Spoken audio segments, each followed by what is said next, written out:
Alright, in this video I'm going to model how to find the greatest common factor of two numbers. So we have on Khan Academy, this is a great tool for the kids to use at home to where if they need extra practice they can actually search in the search bar for the activities that we're going over in class to do some extra questions for practice and review.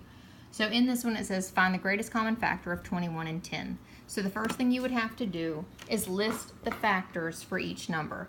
So for the factors of 21, we would say 1 and 21.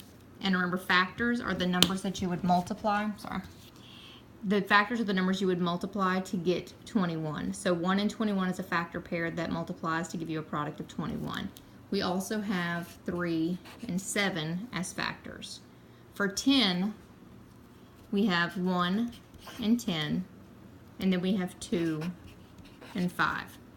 Now, as I've taught the students, when they look for the greatest common factor, before they can find the greatest common factor, or GCF, they look for any factors they have in common. So this one's it's a simple problem. They only have one factor in common, which is 1. So the greatest common factor, in fact, is 1.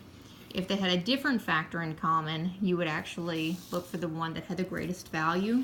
But in this case, the GCF, or greatest common factor, is 1.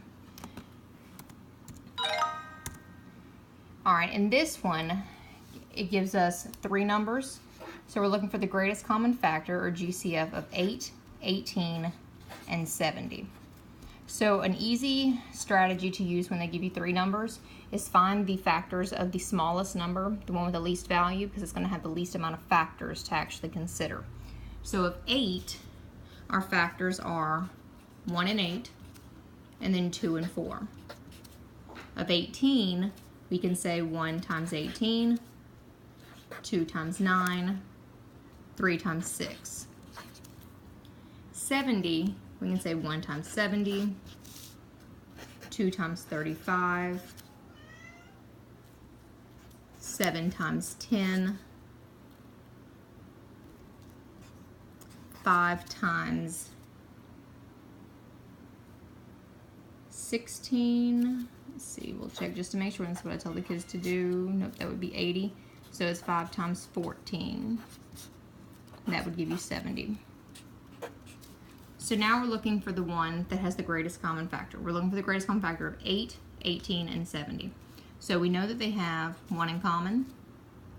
We know that they have 2 in common. They're all even numbers, so they're all divisible by 2. We can see that 4 is not a common factor.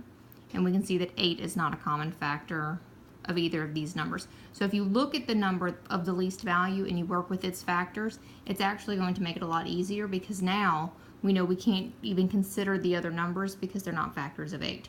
So of these numbers, we can see 1 and 2 are common factors. So the greatest common factor would in fact be 2, because it has a larger value. So when we type it in, 2 is the greatest common factor.